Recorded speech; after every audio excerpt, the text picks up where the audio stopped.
This is ACOFAE.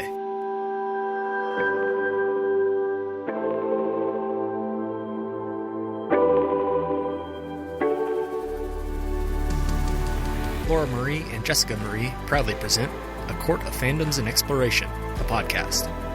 Fair warning, everything the hosts say is explicit, full of spoilers and adult content and shall not be used against them.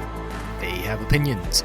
Let's try not to drag anyone for expressing themselves and just have fun for an hour. We all deserve it.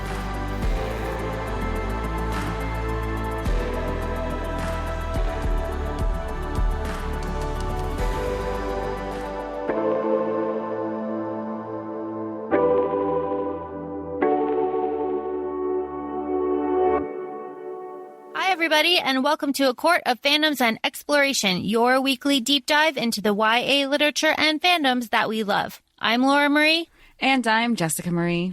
And today we are discussing a movie that is so beautiful that I cannot get through the opening music without starting to cry. I was watching this thinking, I'm going to be fine. It's been 3 years since we watched it. I was reminded very quickly of why it's been 3 years. And to no one's surprise, I'll probably be digging deeper in this episode than this movie is about. But here we are about to discuss Moana. There's a reason we haven't watched how kids watch these movies on repeat. It's really something. I am exhausted.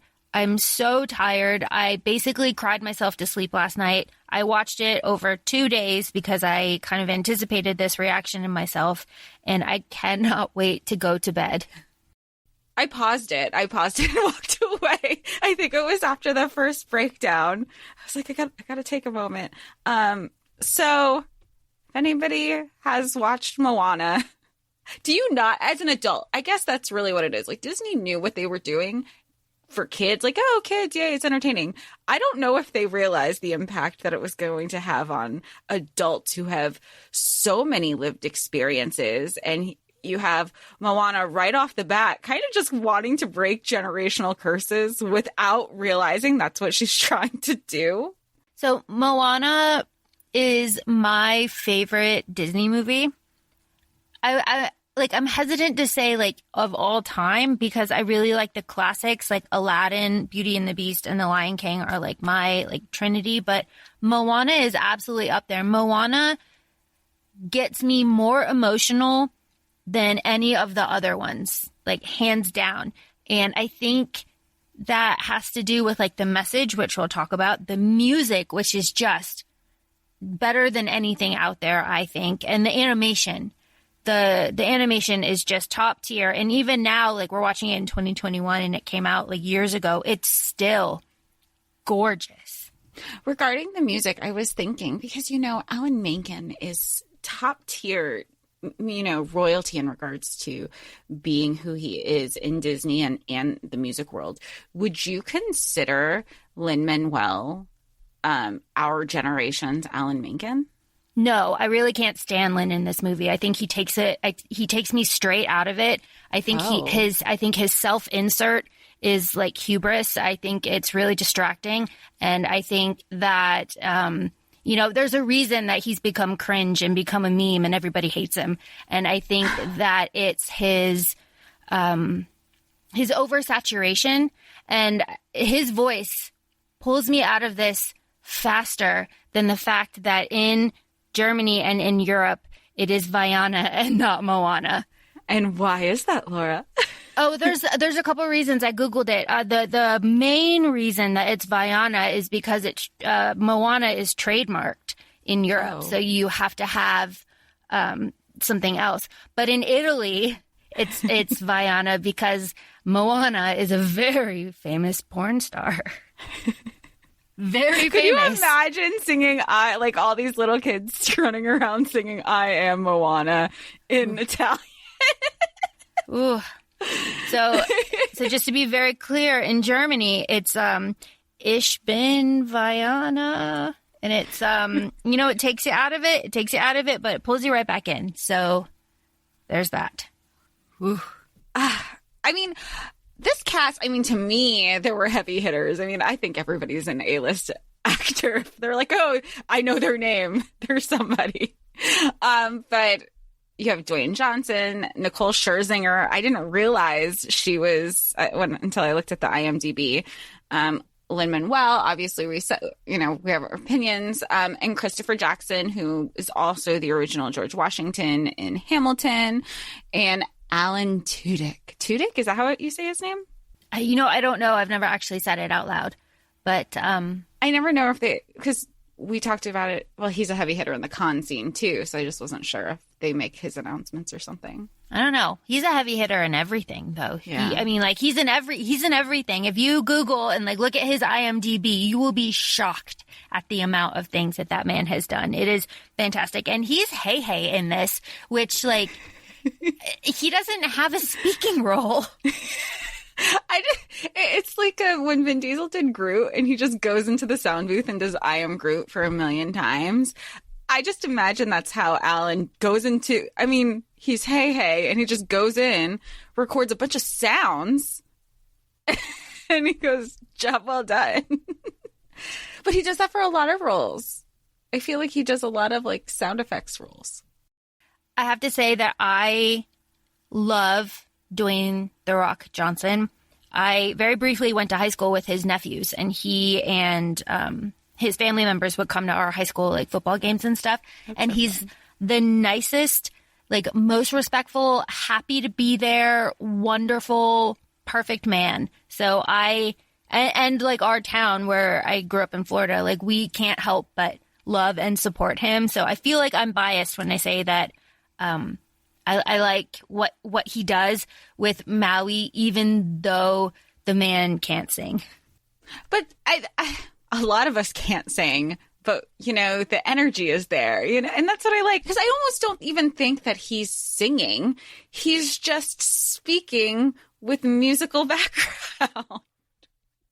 I like the videos where he's, his daughter's obsessed with watching Moana, and he's tried to convince them that he's Maui. He's done his entire lines, that whole song, and they still look at him like, Dad, you're crazy. You are not Maui. Talk about a way to humble the man. For real.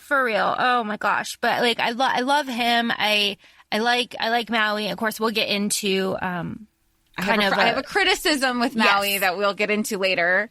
Yes, we did the research on this, so we will touch that at the end of the episode, as we do with a lot of the criticisms that we have for our past episodes. Yeah, but so Jess, there's a story about this movie and how you watched this movie. Please tell us. Okay, so many moons ago, it was probably briefly touched on in our ACOFAE episode that I was not in a good place. How some girls chop off their hair when they go through a bad breakup. I booked a flight to Europe, and I said, Laura, I bought my ticket. And she goes, all right, I'm letting work know that I will not be teaching.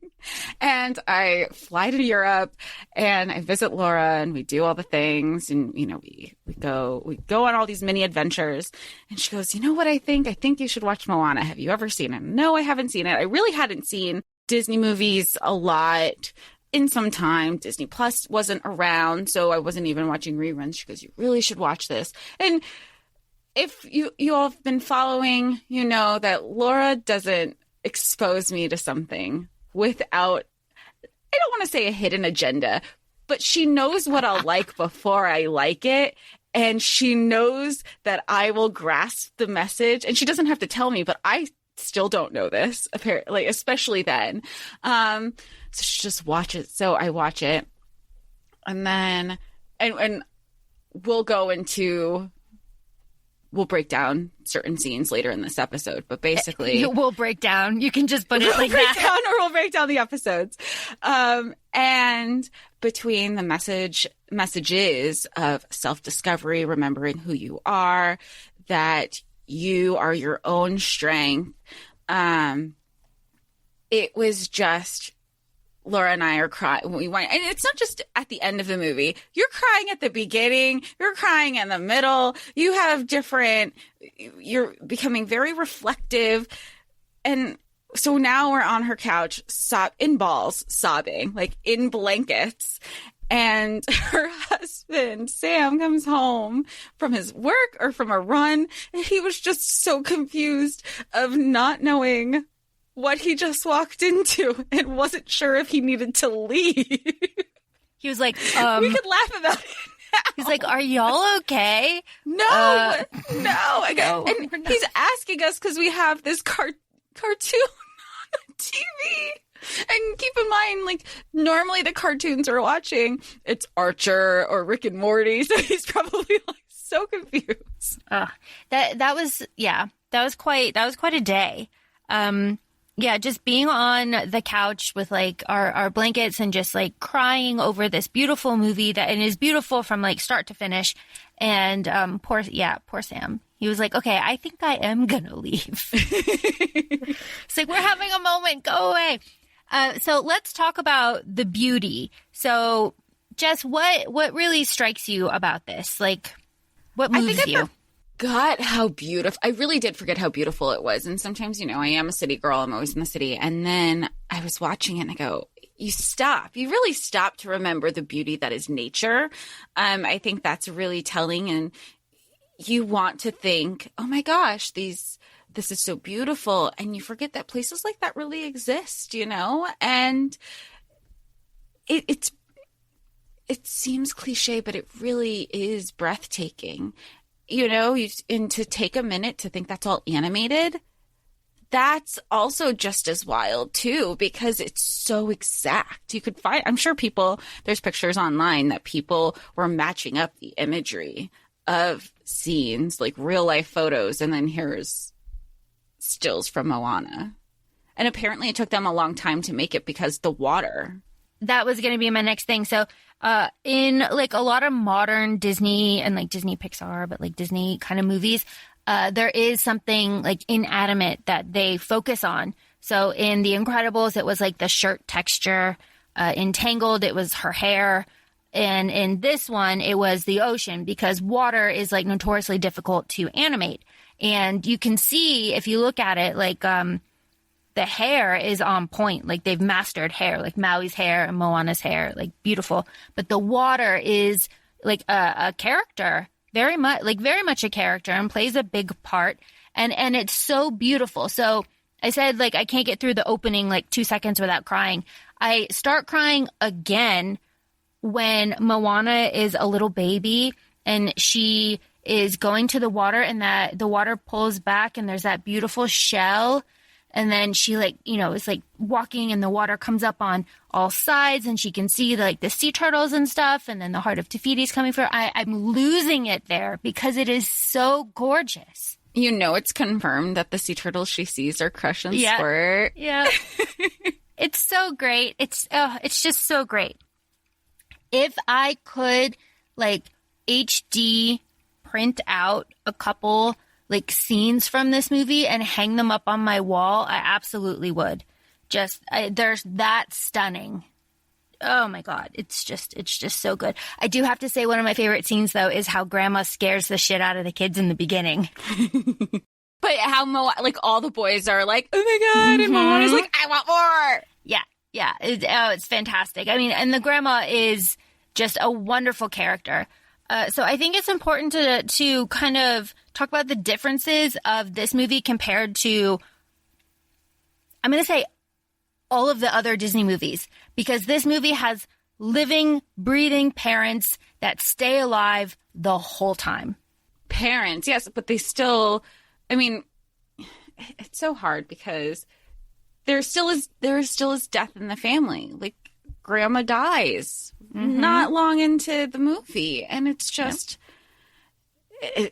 I watched and I go, damn, Disney, you did it again. Like, why do we always have to be killing people?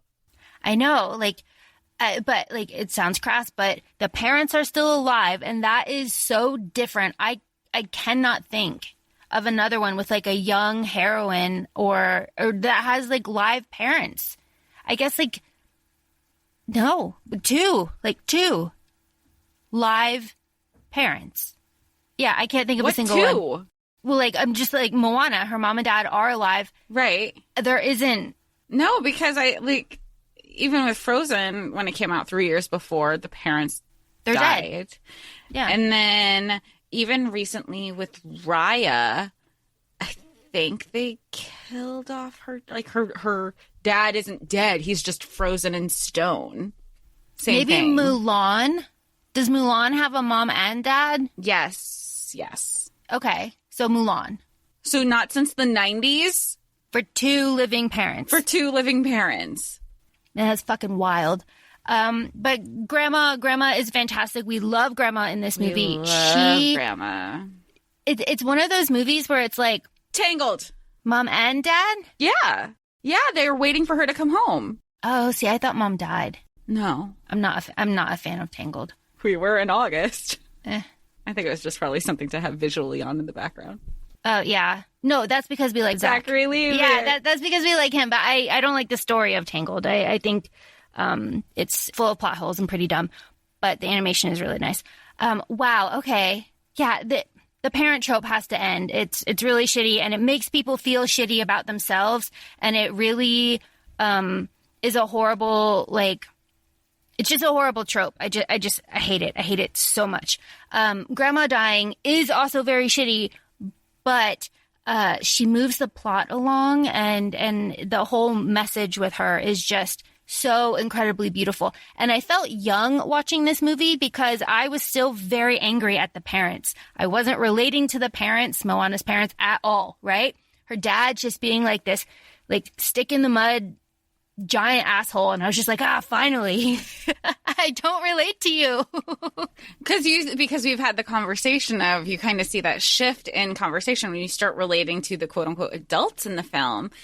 But watching it, he's, and maybe, I don't know, just watching it, I didn't relate to the parent. Like, I understood where he was coming from, but Moana's like, no, bigger picture. It was like Moana was clearly screaming, not having a temper tantrum, but she's like, somebody listen to me. I have a voice. I know what I'm talking about. Please. And they were being adults and like, you're just the kid. You don't know anything, and dismissing the value of the conversation that she was bringing to the table. And that was frustrating because I feel like maybe that's why we do relate to Moana still as adults, is because that still seems to be the conversations with other people that we have in our lives, that we still do not feel like we are being heard despite facts that we could be bringing to the table. We're like, here's all our supporting documents that align with what we're saying, and we're still not being heard. And also, her father is pushing his own trauma onto her. And generational trauma and curses. And she's... Yeah. And, yeah. So, I think, and we have just did some really fantastic research. And there's articles about, like, the symbolism and stuff that we read. And the reef is a very beautiful symbol of, there's a barrier there that's, like, you keep yourself safe and surrounded by what you know, and then going beyond that and like beyond the reef and like testing yourself. I think it's important to state that Moana, I mean, they say that she's not a princess, she's the daughter of the chief. She's a chief. She's the next great chief, and there is no question there that she's going to be the ruler, which I think is really interesting because like her dad is the chief, right? Like, but it's passing to her, and she grows up knowing that this is what she's going to do. And she has like training. She's in training for a lot of it, right? Like, she goes around and says, okay, the coconuts are like diseased. We're going to have a new grove here. We're going to do this. We're going to do that. The thatch is wrong. We're going to do that. And, she's really good at it. And the people on the island say like, she's doing a great job. She's going to be a great chief. And Moana doesn't say that she doesn't want to be chief. That's the other thing. Like, she doesn't like push her responsibilities away at all. Her wanting to go beyond the reef is all for her people. Right. And that ties in, like, you have the trope of she is the chosen one in a way because she is the chosen, like, future chief. And then, but we do not see what we see in other books of the power that she carries being taken from her, even by the end of this film. Like, she's embraced with her leadership, with her wayfinder skills. She is value added to the community, and she is a leader, and she is respected for that. And it's never really about her, which her father tries to say, like, you just want to do this. You just need to get these thoughts out of your head. And that's not what it's about. Maybe when she was younger and she was curious, but she's seeing the bigger picture, and nobody is listening to her except her grandmother. And what I find very interesting is Moana remembers as a baby that, the heart of Te Fiti came to her, but she kind of pushes it down and she thinks it was a dream. And her grandma says, like, no, I was there. I saw the ocean choose you, which is just so, so great. And it is funny that the grandma, like, labels herself as the village crazy lady, but she's the only one that really wants Moana to, like, go on and follow her dreams and, like, fulfill her destiny because she sees the bigger picture, as we see. But it's also important, like, Moana has no magical ability. She has no, like, marketable skill, really. She learns everything. It's not, like, inherent, like, in her, except the fact that she's willing to learn. And I think that's really important and such a nice message for kids. Like, you don't have to be born special. You can learn everything you need to succeed. And that's what she does, because she fails a few times. She fails and she persists despite the failing. Mm-hmm. And I think you said it so beautifully, is that it's a great message to kids. We all know Disney is a family. It's family driven. It's kid driven. And then it's nostalgia driven for, like, the parents, wanting to keep that youth alive and those memories alive with their kids. But as we're exploring so many topics in our podcast of being able to see these messages as an adult and bringing up our own issues with some of these, you realize, like, this is deeper because we probably haven't addressed it. That we all need that reminder.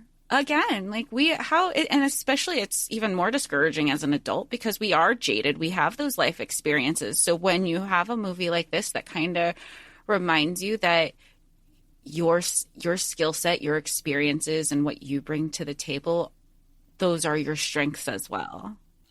And Jess, would you survive the journey across the great ocean? I was watching that. I go, I would have drowned. I would have been dehydrated. I would have been that delirious person drinking what's the water everywhere and not a drop to drink. Like, that's what sailors say. Like, I would not. I like to think I am an ambitious person. I do persevere.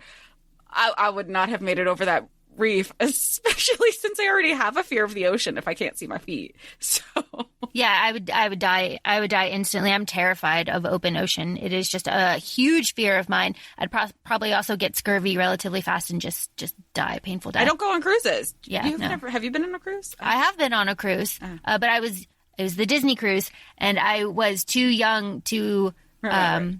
No, I was too, and I remember it very clearly. But I was too young to have a healthy fear in me.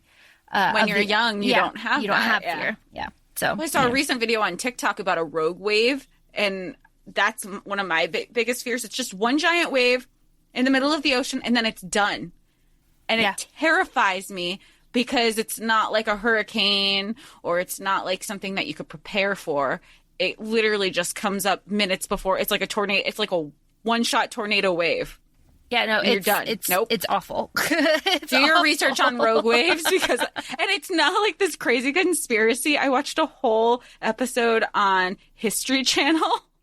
It was like a whole special on rogue waves. Go, see? Just another thing to solidify my fear. God. There's a theory out there that Hey is immortal. Where did that come from? I didn't go into any conspiracy theories. Yeah, so the conspiracy theory is that Hei is a god and he's immortal because the ocean does everything in its power to protect him and keep him from drowning. And Hei looked the same when Moana was a child as he did when she was a, teenager, I guess. And he doesn't eat, right? He just pecks at rocks. Oh, like he's just going through the motions of living, but not necessarily living as a chicken. Yeah, because he's immortal. He's a god. And I find that very funny, and watching and thinking that now and watching it as I did this past weekend, I was like, holds up. Well, even when he's pecking at the board and Maui puts the food on, he's not eating the food. He's still just pecking. Yeah. Yeah, it's very interesting. I know we mentioned earlier about the hair and how the hair is so really well done. Something that I really love in this is that both Maui and Moana recognize that their long hair is going to get in the way, and they tie it up and they put it in a bun. Just that is some relatable shit. We're not like Ariel, who has her hair everywhere, gorgeous, or Pocahontas, running around with all her hair out. They're like, nah, I got to get to business. Up in a bun it goes. Yes. Oh, yeah, when she would, every time, it meant work. Mm-hmm. Yeah. That's such a good point. Work. I did like that, but I didn't realize why I liked it. Another thing that really stood out to me is it's just funny where Maui says that he's a hero to men, and he stops himself, and women, and he stops himself, and he goes, all. I'm a hero to all. And it was just a very nice kind of, way to acknowledge everybody. And be inclusive in his dialogue. Yeah, and in his song, which is so funny because I've said, The Rock, singing is debatable, but that song is an earworm. It gets in my head and I cannot get it out. And, that's a credit to everybody involved, but fantastic. Also really funny is I like how Moana gets trapped in the cave and she has to do the crab walk up to get out of it, which is very Emperor's New Groove. I saw her doing that. Gosh, that is flexible. And there is she has a very proportionate body to be completely, remember those arm stretches in gym class growing up? And then that's all I can imagine, the arm stretch test and then having to crawl up. Gosh. One of my favorite parts, and I know it's controversial, and I've read the articles, but the kakamora, the coconut water, it's Waterworld. It's basically just Waterworld with Mad Max. It's just fantastic. That whole scene, I love them. I think they're adorable. I know people are very angry about it. I know there's a Facebook hate group about this movie. I know this, but just watching it for pure entertainment, not going into it, I just think it's so funny. Just coconuts. Those are the little coconuts, the angry coconut warriors, right? Yes. And she's like, oh, they look so cute. And then they put the face masks. Yeah. It's murderous coconut. It's great. It's great. There's a lot of controversy about that, so please do your research on it. But very nice. Just visually, the colors, the boat, how they do everything with the arrows, and it's good. And it is important because in that moment, Maui's like, you can't sail? You got this far and you don't know how to sail? And it's just so great because he's going to leave. He's done, right? He doesn't want anything to do with the heart of Te Fiti. And he's like, they're going to kill us. I'm afraid of it. It's a curse, right? The heart is a curse. And Moana's like, we can't do this. And to keep it safe, our quote unquote immortal Hei swallows it to keep it safe. And she has to go and get him. And she does. And she does it on her own. And the belly flops right in front. It's good. It's good. It's all very good. The way, because even though this whole time, yes, we know it's the heart of Te Fiti, but now I feel like there's even more symbolism in what you had just said, where he's scared of heart. He's scared of this love. Yeah. In a way, I don't know if I'm reaching here. Well, and we haven't even really talked about it. So what did Maui do? He stole Te Fiti's heart from her and was going to give it to other people, right? Because it is, all of life and creation. So he stole life and creation from a woman to give it to other people, which is, pretty shitty. It's shitty when you think about it, and it's shitty just on its surface. And Te Fiti turns into Te Kā because she doesn't have her heart. And who is Te Kā? An angry fire demon. And that was one of the criticisms that I definitely had, was that a man took her heart, and then the portrayal of, here's a woman who's angry and upset because of a man. And Yeah. And I don't know if that conversation has been brought up with even some of the articles that I had shared. That messaging I have not seen, or discussion I have yet to see. And the other part of me, I'm saying, okay, but like, Te Fiti is a representation of Mother Nature. And if we use that descriptor, Mother Nature's kind of fucking angry at us right now. Like, look at what we as humans are doing. And last year, when everybody was under lockdown, everyone's like, Mother Nature's healing. Well, here we are. No, the fuck she isn't anymore, because got to fuck it up again. Yeah. So what is Mother Nature's revenge? We take her heart and we, use it for our own gains, and she starts to kill the world, right? Like, that is what happens. The heart is gone and the world starts to slowly die. And that is the whole reason why Moana, goes on her journey. It's very good. And, we can talk about it at the end with her song, but, it's very, very good. I have a note here, and I love very much the Realm of Monsters and the animation with the Realm of Monsters, how it goes blacklight, and it's beautiful, absolutely stunning. And of course, the Shiny song is very good too, but is it, everything's bioluminescent. And even though the giant hermit crab isn't scary, when you think of all those undersea pictures of the bioluminescent monsters in the ocean for realsies, they are terrifying. I mean, there's a lot of things that are terrifying of the ocean, and let's just talk about the fact that we've only discovered 1% of it. Yeah. One of the best jokes in this movie, I think, is when Moana is taken by the crab, and he's got his two eyes, right? And he's just like, just pick one to look at. I can't focus when you're looking at both of them. Very good. Let's talk about the hook as a phallic representation, about how Maui isn't complete unless he has his hook.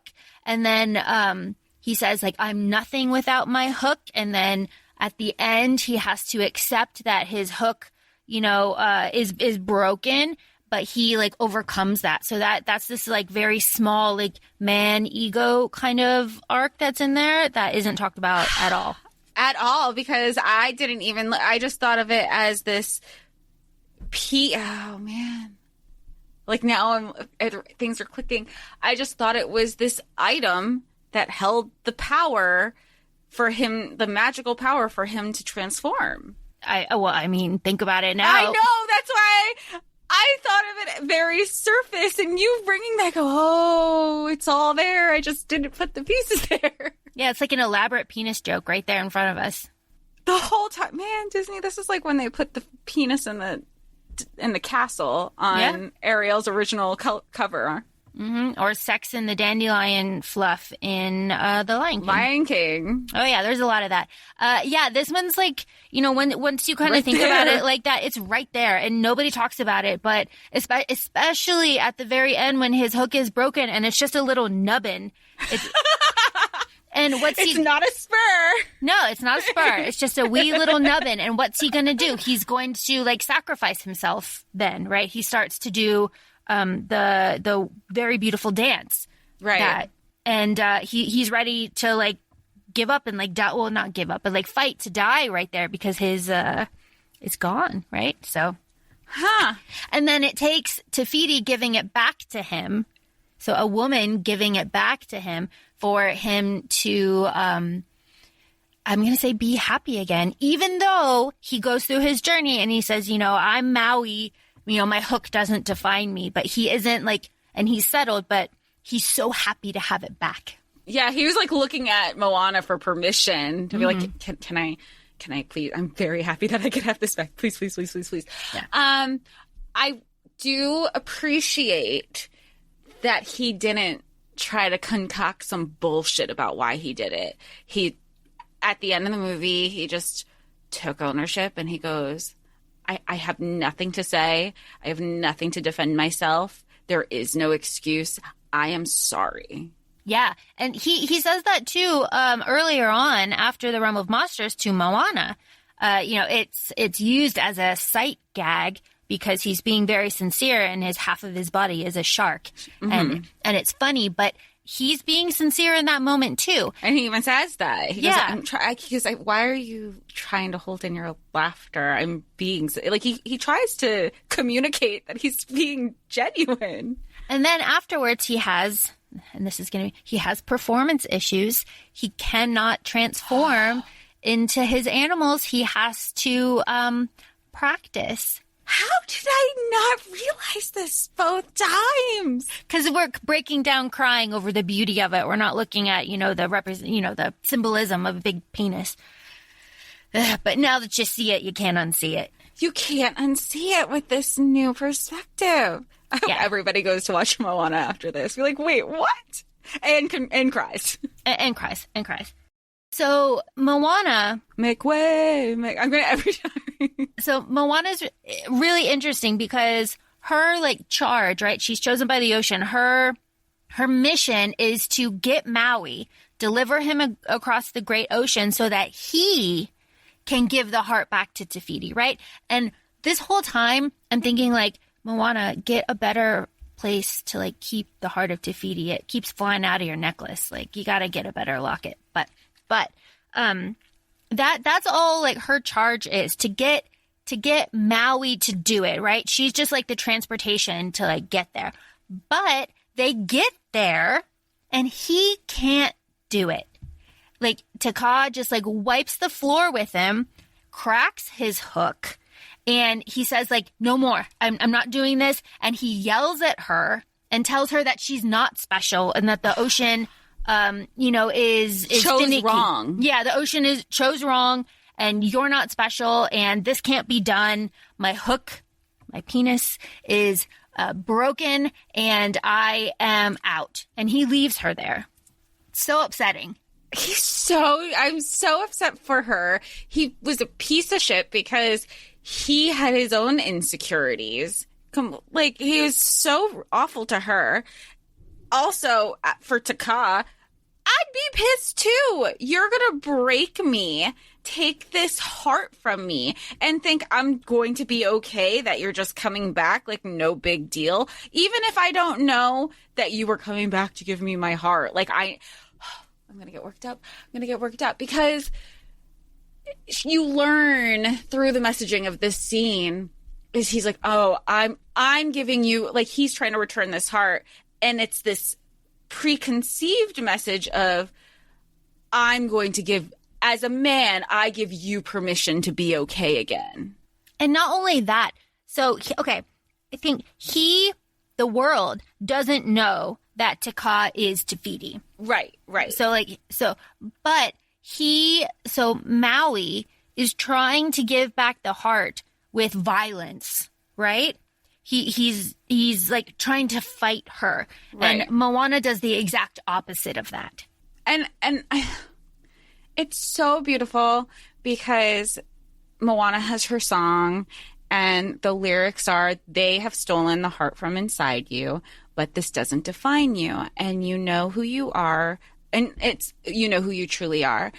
And Moana's saying this message to Taka, who we know is Te Fiti now. And it's your friend, you can be hurt.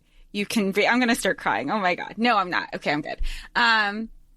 But it's this moment when you have a friend who is not in a good place in their life. They're probably their worst selves. And you're just kind of reminding them, look, you're allowed to be upset. You're allowed to be hurt. But you know this isn't who you are as a person. And it's just that reminder that I love. I just love the beautiful messaging of it. You know who you are. It's going to be fine. Remember who you are. Also, you know the strength that you have in yourself. And let's kind of unpack that a little bit. So Te Kā is stuck on the barrier island. She's a fire lava monster. She can't go back to the main island, like where Te Fiti is supposed to be, because of the ocean separating them. Like, she physically can't go there. So it takes Moana going there, recognizing what's going on. So it takes a woman, right?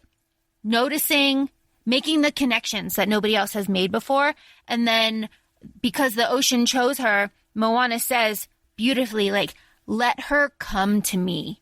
And the ocean pulls back, and then Te Kā, like, does this scream, and then, like, oh, I might start crying. And then the ocean goes up and the music comes up, and it's so beautiful. And, like, Moana is, like, calmly and slowly, like, walking towards her and approaching her.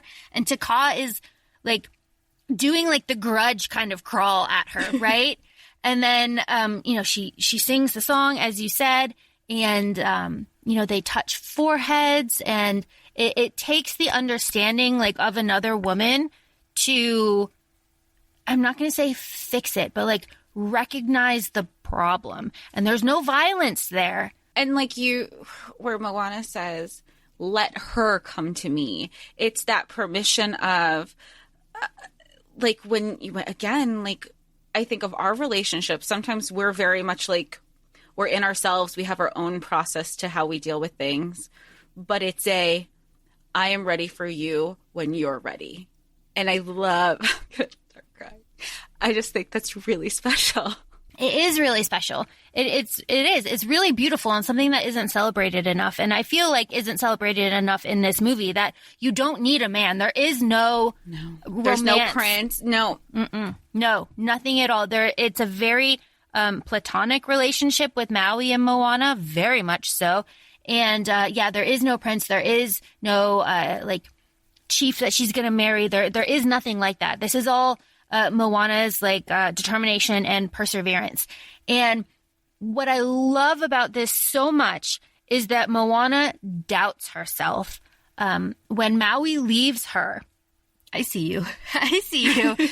When Maui leaves her, she's on the boat, and she wants to leave. Like, her boat is all wrecked, and Maui's not there, and she doesn't think that she can do it.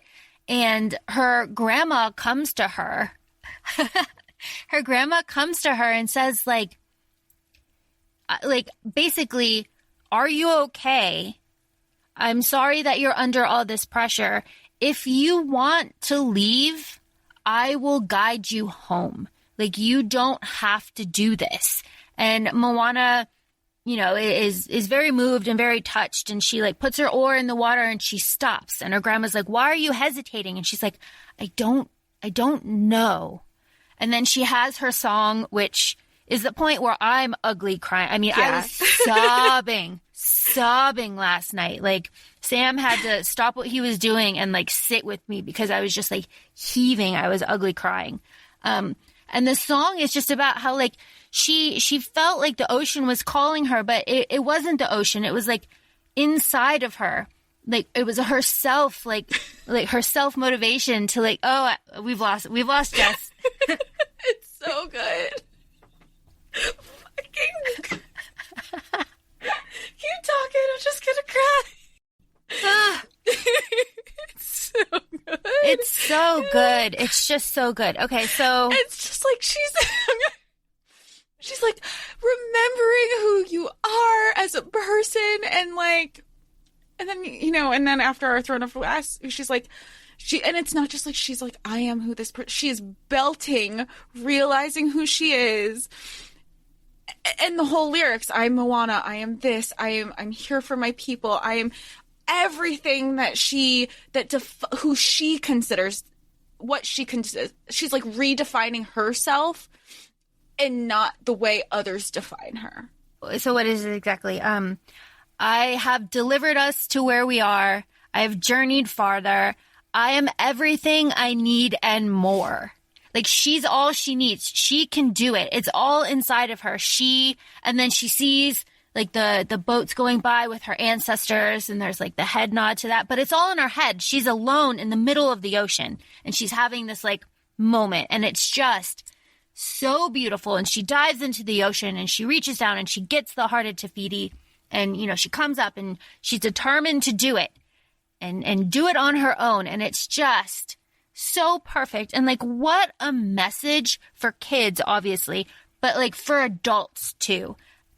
Just, I mean, obviously there's a reason why like we're both very dehydrated and very tired and just cannot wait for this day to be over so we can go to bed, because we were ugly crying about this. But it's just such a wonderful message that isn't there in other like media for like young kids. I feel like this is just so special. And I like that these messages, especially because we're seeing it different from an adult lens, the message for the kids, it's going to be so second nature. It's going to be like it's not even like a passing thought. It's just integrated into their heads and their mainstream life, that it's the way we're digging into it.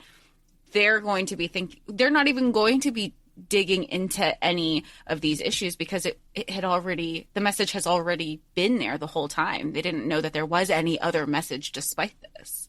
Yeah. It's just, the younger generations are going to save the world. And I believe that to my core. Just absolutely. Amazing. I every day there's something new, and I'm excited, and I'm thinking of our Legend Born episode where you just say, as frustrating as things can be, we are hopeful because you see that, And it's just so beautiful. So we're at the end of the movie.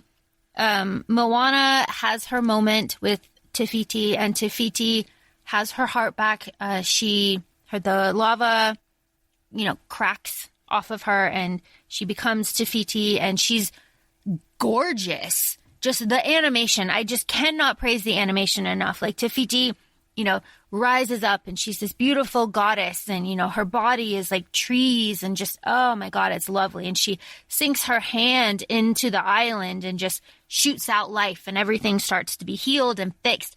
And then the fuck you look that she gives Maui is just like, thank you, my queen. Thank you. We need more of kind of sass like that. Just, I wish, even with all the conversations that we're having, I understand, you have themes and symbolism and,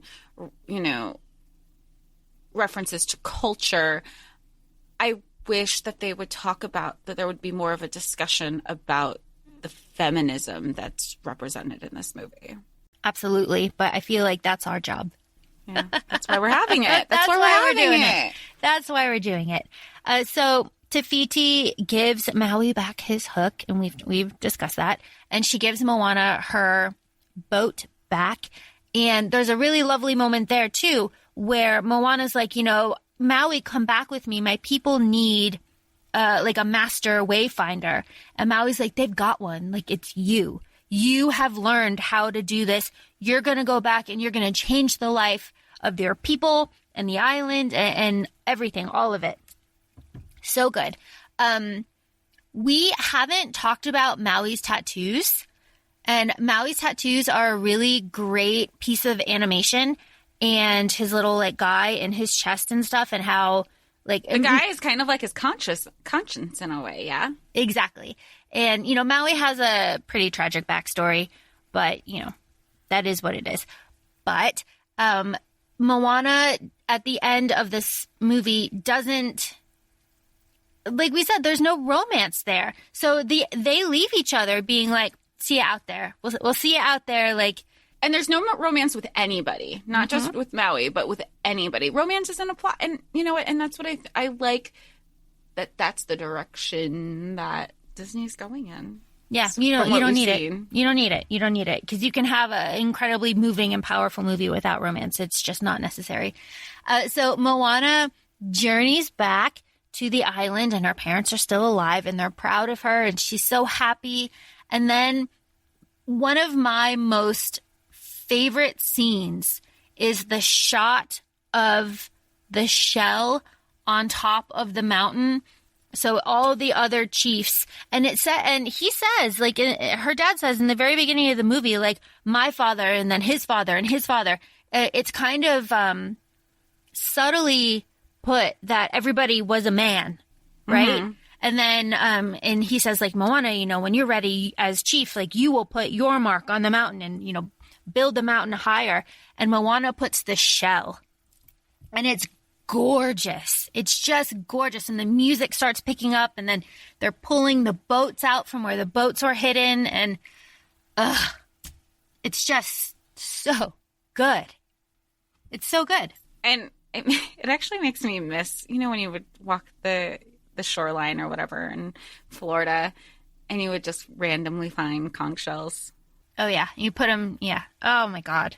Oh, it's just so good. It's so powerful. And then, you know, Moana it's very subtle, but Moana has her, like, flower crown on, and, you know, her dad has his, like, chief headdress on, and, like, so does her mother, but she's teaching her dad how to be a wayfinder and, like, corrects him, right? Like, mm-hmm. he's doing the thing, and she corrects him, and then she does the hand with the stars, and now everybody is out and they're exploring again, and it's just wonderful. And then, like, Maui kind of goes by, and then the music picks up, and that's how it ends. It ends with the exploration has begun again, and it's just fantastic and absolutely beautiful. Oh my gosh.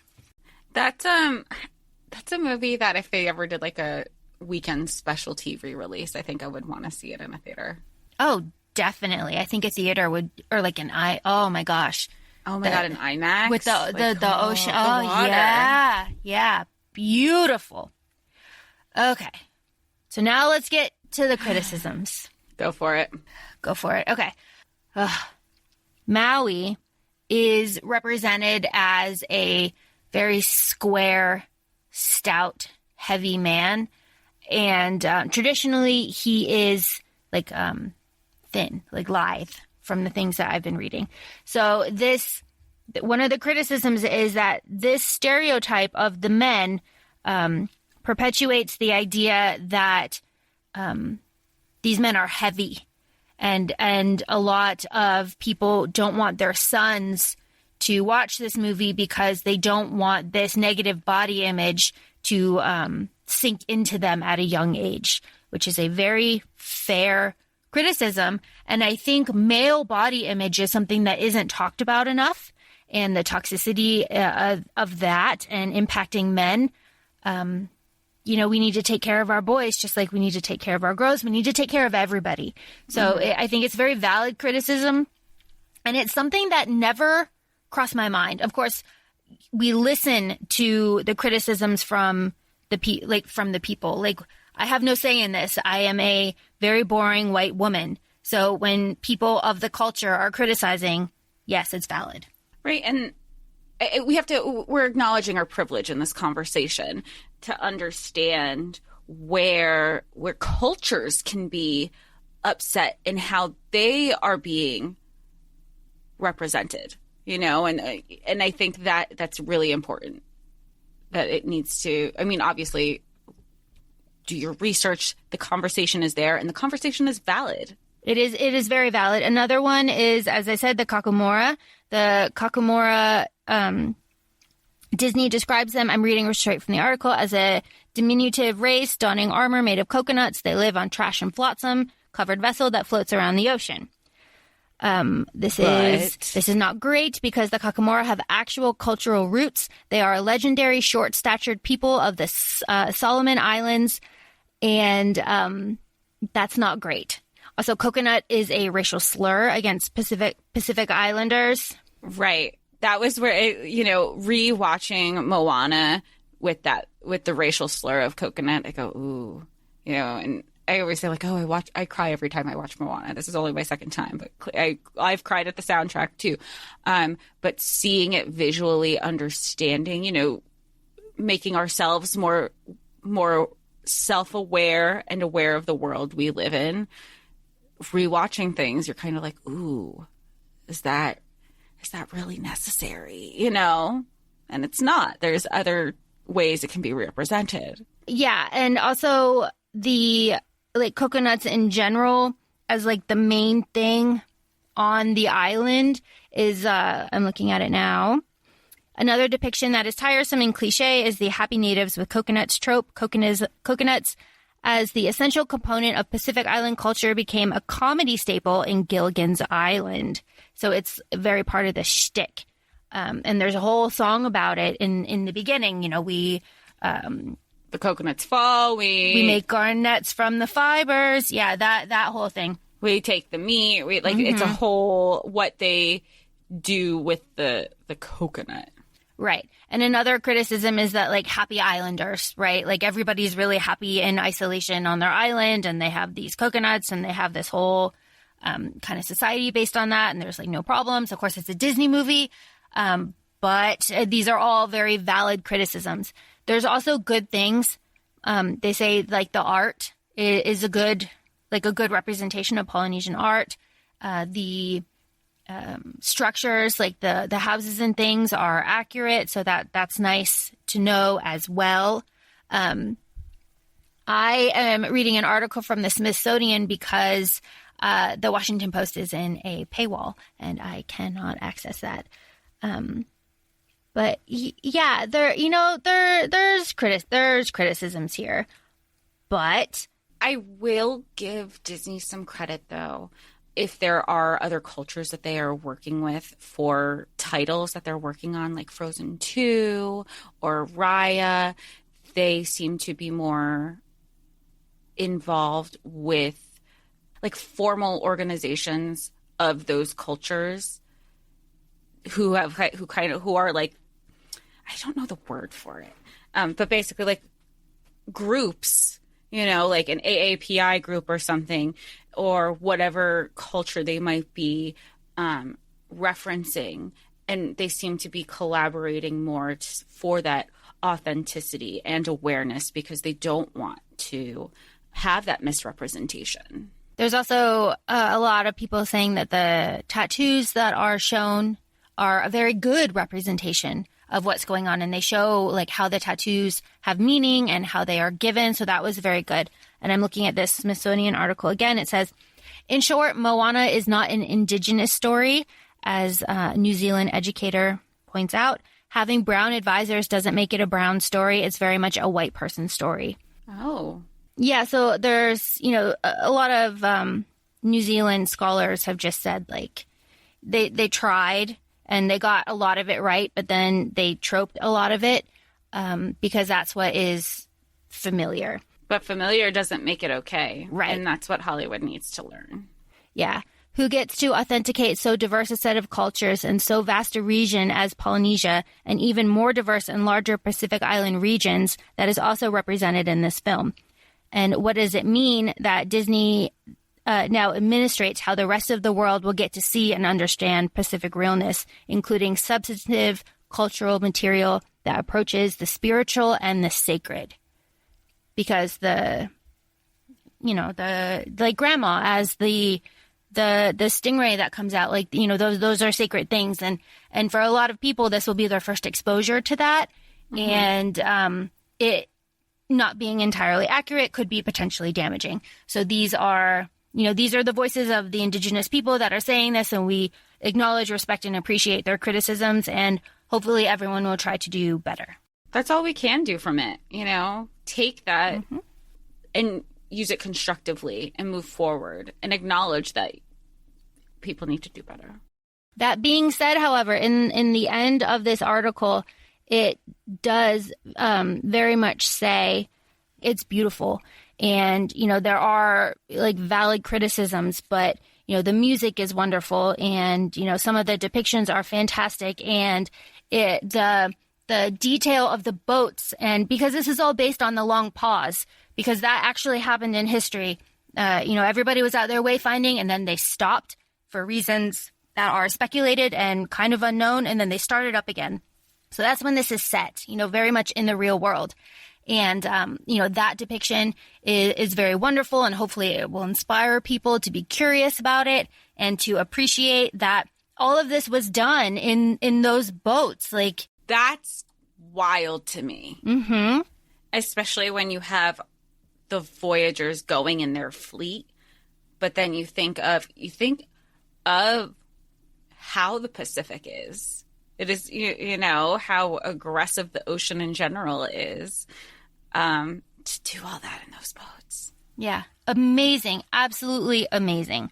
So as like all things, if you're interested in this, we'll post the links to these articles in the show notes, but please do your own research. We can only present as we see. But to us, I mean, I love this movie. I love this movie so much. It, like, as I said, it is my favorite, like, top tier Disney movie. Yeah. I mean, I bought this enamel pin that I told you, like, oh, I don't really do the enamel pins, but I saw it at one of the cons. And I was like, I have to have it. Don't know where it's going. And now I just keep it by my desk. Top 3 Disney princess. I use princess in air quotes because she's not a princess. She's a chief. Mm-hmm. I just love this messaging. You know, it's just so, it's what we all need. The message, who she is, no romance. You are your own person. Everything about this movie.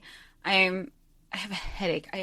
My eyes are heavy. I am exhausted from the emotional drain. It'll be there's a reason we haven't watched this as often as we do. Yeah, you know, the message that you can do anything you set your mind to if you are open to new experiences and try and failing and learning new skills, and you are your own hero, is something that is missing from my childhood. I didn't have that. Me too. But now as an adult, I have that, and I will take that message and do the best that I can with it with the time that I have.